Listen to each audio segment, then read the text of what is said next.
Federal opposition leader Peter Dutton has impressed over the last few months, a welcome development for those who are frustrated with the party's slide to the left since Malcolm Turnbull ousted Tony Abbott in 2015.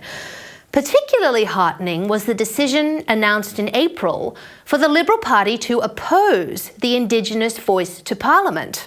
Well, the Liberal Party resolved today to say yes to constitutional recognition for Indigenous Australians, yes to a local and regional body so that we can get practical outcomes for Indigenous people on the ground. But there was a resounding no to the Prime Minister's Canberra voice. It should be very clear to Australians by now that the Prime Minister is dividing our country and the Liberal Party seeks to unite our country. Notes that the Prime Minister is dividing the nation with his divisive voice proposal by deliberately refusing to provide detail to the Australian people.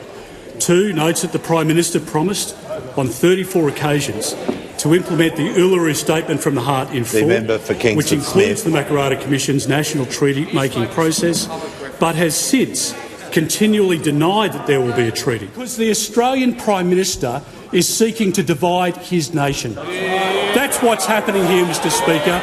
Now, these are all strong, astute sentiments, and I commend Peter Dutton very much for espousing them. One wonders, however, where this has been for the past year or more.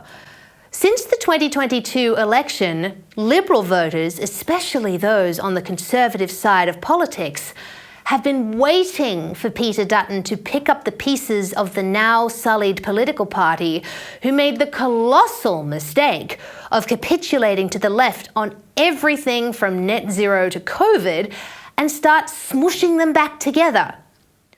This is what the Liberal Party now must decide. Are they for the subordination of the individual by an all-powerful government, or do they believe that governments are the servants of the people?